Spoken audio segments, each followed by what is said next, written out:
been in cryostasis since 1935. Call him NB1. Sir, I don't mean to correct you on everything you think you know, but I mean, that's Megatron.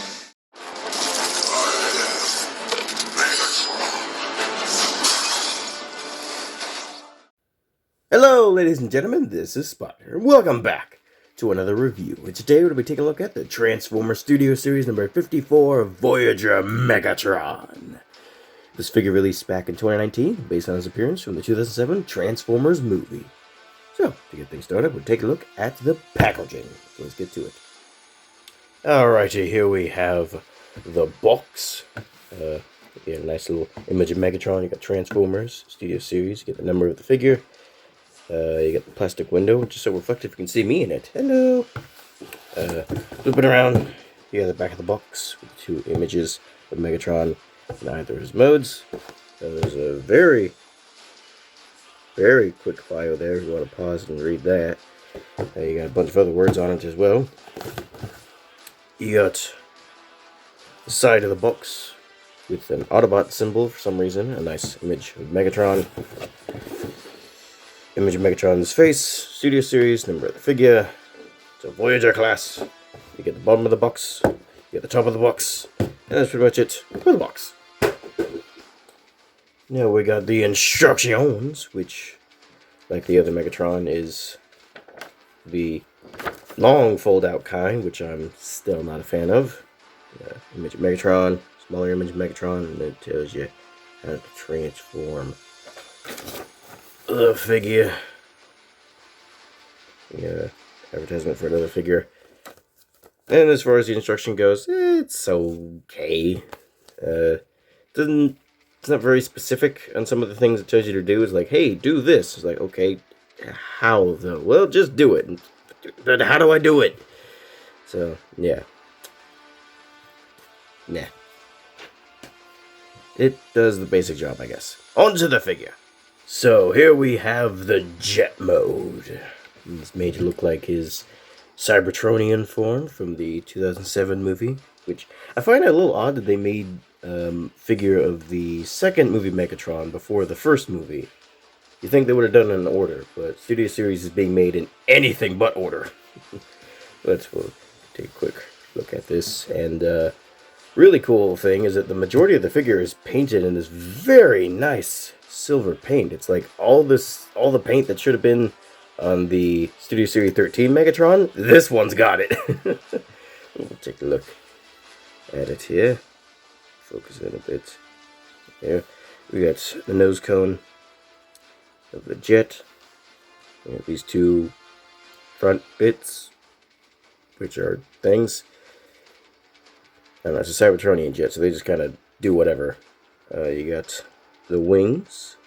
You got these two struts to form the wings, which that's really cool. Like they're able to include that. The wing tips are missing little spikes that are supposed to come up here, but whatever. I assume that they omitted it for transformation purposes, and you'll see why in a bit when we get to that. You got the top of the jet, which is, those are just the feet and shins of the robot mode, which, also there's a bit of a gap in the back here. That's a little unfortunate. You got the tail fin. Looks decent. You got the bottom of the jet. And raise up the camera just a little bit here. See a bit better. At the bottom of the jet. So yeah, overall the jet is okay. It's got the overall look that it should, but it's not great, I would say. It's quite a bit bulkier than it should be. In the movie, it was a bit slender, a bit more slender. Also, it's clear some bits are just parts of the robot mode. So, yeah, it's got the overall shape, but it's not as great as it could have been. But then again, with the way the first Megatron worked, like they had to take a robot mode that was relatively humanoid and then somehow pull a jet out of that. So I don't envy the engineers on this one. It must have not been very easy to do. But yeah, that's pretty much it for the jet. It does come with an accessory. He's got the mace that he had in the movie, or the flail, as I see some people call it. I don't know, I've always called it the mace. So you got this little, you got this thing which is made of a hard plastic. It's got a little bit of give to it, but it's just plastic. It's not soft rubber at all. Yeah, these two little things here, which a little hole there, which you can't really see because it's so dark. There you go. A little hole there. You can tab it in like that. You can tap it in on either side, and hey, weapon storage. That's always nice. Anyways, that's pretty much it for that. So, on to size comparisons. Okay, so to start with the size comparisons, as always, here it is with a Lego minifigure. With the Pack of Destruction minifigure Mothra. The Pack of Destruction minifigure Godzilla.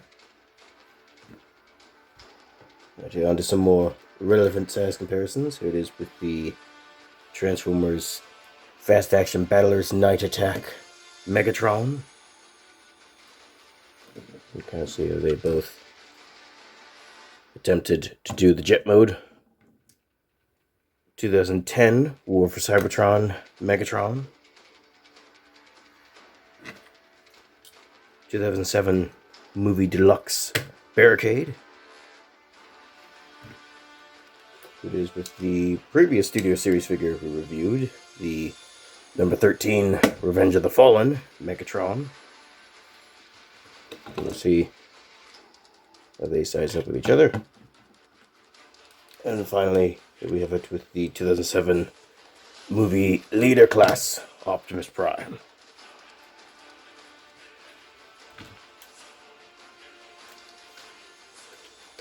And that's pretty much it for that. And I did used to have the original 2007 Voyager Megatron, but this is all that's left of it.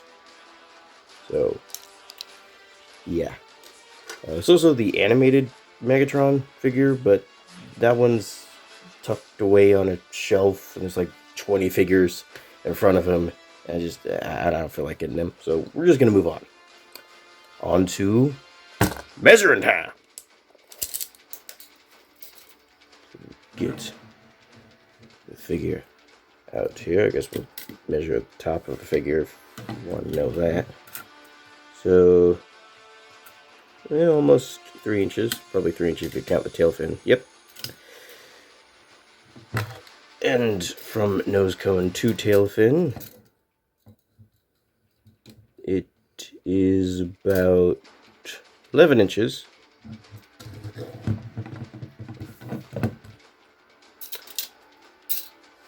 And from wingtip to wingtip, also about 11 inches. Sweet. So that's pretty much it for measuring time. Hey, that's been actually worked. Now, we shall go to the figure's transformation.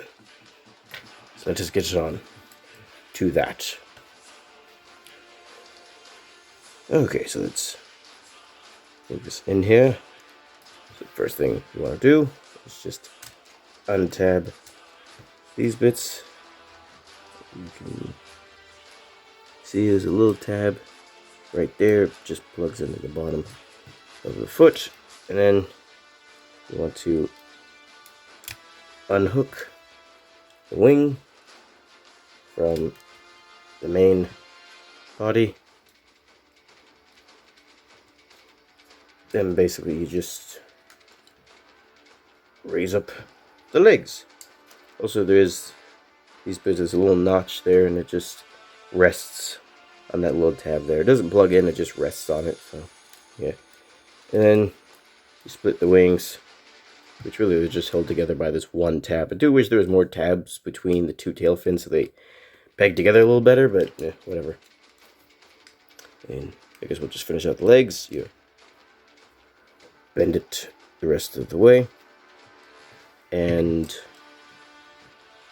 there's a little tab where the tail fin plugs into the leg, and you just undo that, which I did not know about that tab until literally yesterday. This is what I'm talking about with the instructions not being very precise with how it tells you to transform it. Anyways, you just fold the tail fin to be about here. Actually, we'll keep it up there so there's space for what we do next. Basically, you want to come here and just untab that from there. Just plugged into that, and you fold that up, and then fold that up. You just collapse that, and then collapse this. It's a little blinding. We'll turn that down. There we go. Then you just fold that up. Then you fold this up, and that same hook will just rest on that tab right there. And then you just fold all of this into calf, like that. Then we bring this down, and this tab will plug into the calf and kind of secure it in place. Then you fold out the heel, fold up the toes, and you got the leg all done. And just to save time, I did the other leg off screen. Although for some reason, I can never get this bit to tab into the calf. It just kind of sits there. This one always tabs in, but this one doesn't. I don't know why. It's very confusing. Anyway, now we'll move on to the upper body. I just want to read the camera up just a little bit there. So, basically take this and just untab it. You have these two tabs that come out of the arms, and those just go into these notches there. And you just untab the nose cone in those three separate parts, and then you fold it up and fold it up more, and then you get it to where it sits like that. You leave it alone for now. Then we get to another part that the instructions is not very clear about. So basically the best way I find it is if you rotate the head sideways and then pull the arm out like that, and you pull up the neck and pull out the other arm bit. Then you just rotate the neck to where it sits, where it's supposed to. And so yeah, the instructions is not clear about any of that. It's just like, hey, fold this down and then fold those down and then you're done. It's like, but there's a bit more to it. Anyways, this thing is on a that's stuck. Is on a slider, and it just slides up, and it will tab into that, and that keeps it in place like that. Just slide up, tab it in place. Then we bring this back up, and there are two tabs on either side, and they just plug into the back, and that keeps that in place. Then you fold out the hands,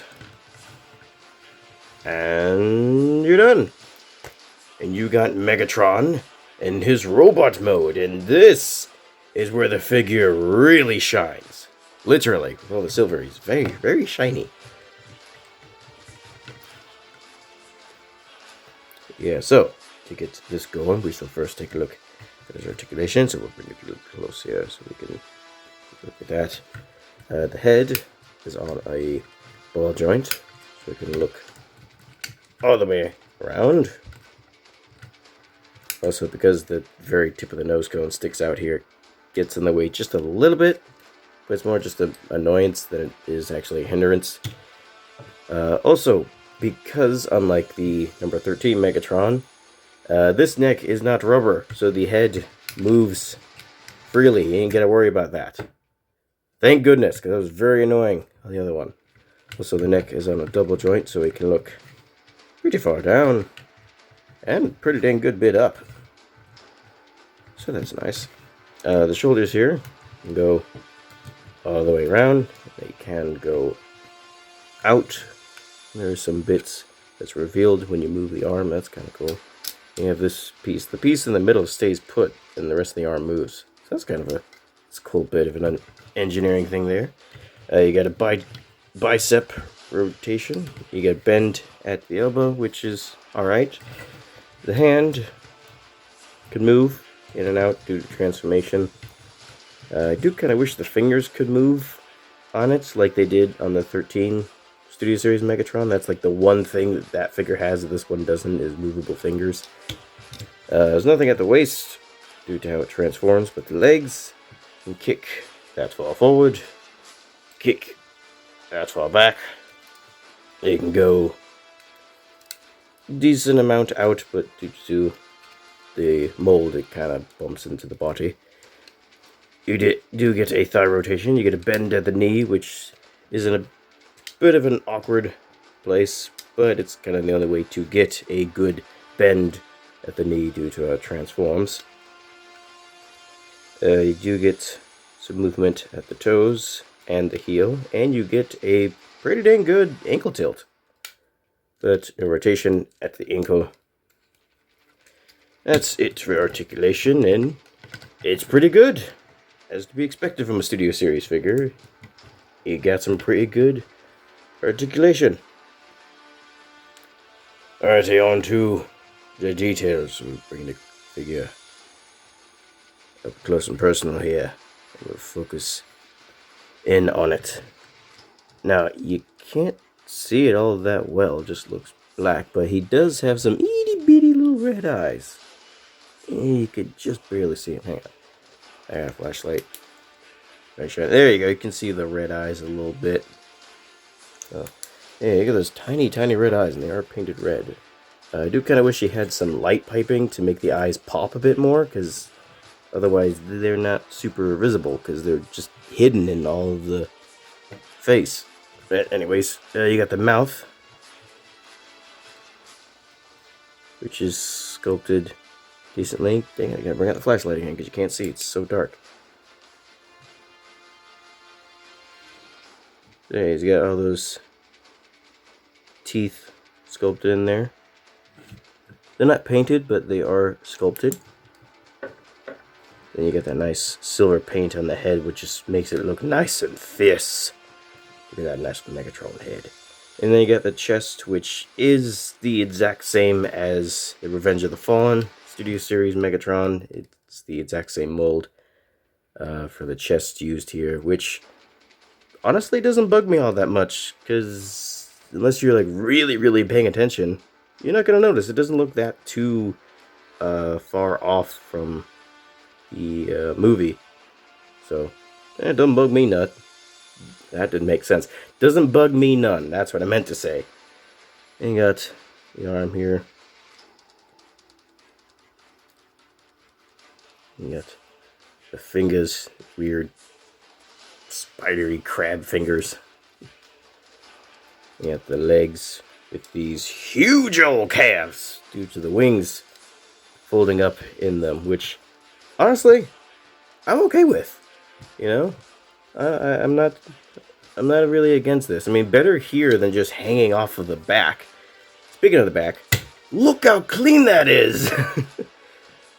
Oh, look how clean that back looks. Oh, that's so nice looking. So this is what I mean. Like, having the wings fold up into the calves does make them gigantic, but like, look at that back. That's worth it to me. To have this nice, clean robot mode. Like, yeah, it's worth it to me. I don't mind having some big old calves on the figure. Besides, since the wings are folded up in here, he's quite bottom heavy, which makes him pretty sturdy. So he's not gonna... He doesn't tip over easily at all, so gives him a nice low center of gravity, which is always nice.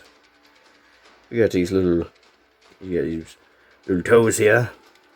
You have a little bit here, kind of fill out the foot, and then you got the heel. So yeah, sculpt work on the figure is quite nice, especially that back. I don't know why I'm so obsessed with this back, but it's just so nice. And man, the silver paint does a lot to make the figure just look so good. Ah, man. He looks so dang nice. But unfortunately, because it is painted, you do have to worry about paint chipping, and there is a little bit of that on the figure, especially on like the tabs. So like you gotta tab them in, you can see a little bit here. There's some paint chipping going on there. So yeah, I can't think of any. There is some spots on this figure where the paint is chipping more, but I can't remember where it is. I guess a little bit there. So yeah, just be aware there is the issue of worrying about the paint because, well, it's painted. That's kind of the case with most figures that are painted. The paint will probably scrape at some point. But, man, it looks good, though. And we'll talk about the other things that come with, because he does have his accessory, his little mace thing. Which has got a little tab here. And basically you just fold in the hand. There's a little, there's two things there, and they just hold this in by friction. There you go.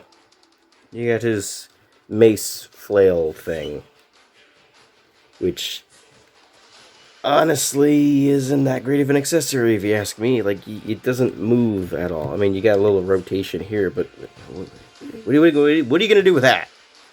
Like, yeah, I don't care for this very much. Not really.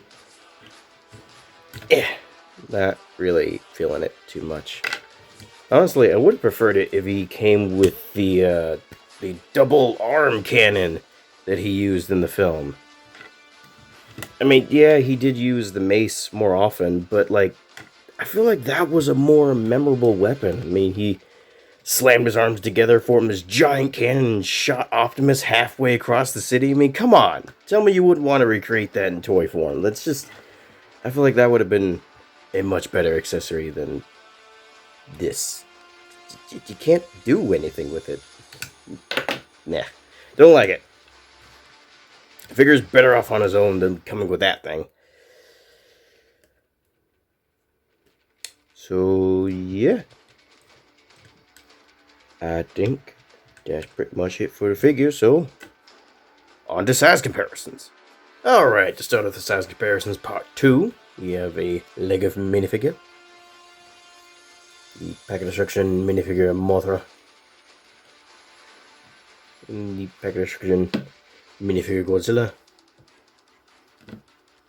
And on to the relevant size comparisons. We go with the Night Attack Megatron, who just does not like the stand, so I'm just going to hold him like this. Is with the 2010 War for Cybertron Megatron.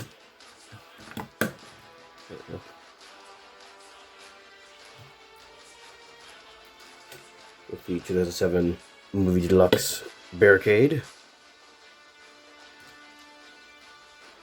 2007 Movie Deluxe Jazz. You know what you did. With the Studio Series number 13, Revenge of the Fallen Megatron. Now that I got them both here, bring it in close and see that they do in fact have the exact same chest. Alright, here we have it with the 2007 Leader Class Optimus Prime, who, he's just a little bit bigger. At least I have a Movie 1 Megatron to go with my Movie 1 Optimus. And finally, here we have it with the previous review, the Jakks Pacific 6-inch King Ghidorah. Alright, now that's finished. It's measuring time! Again. Bring the figure up here. You can see that he is basically 8 inches tall. So yeah, you get a pretty good sized Voyager. What to say? What to say? And also, like all Studio Series figures, if you take the box, you got this little display base that comes with it.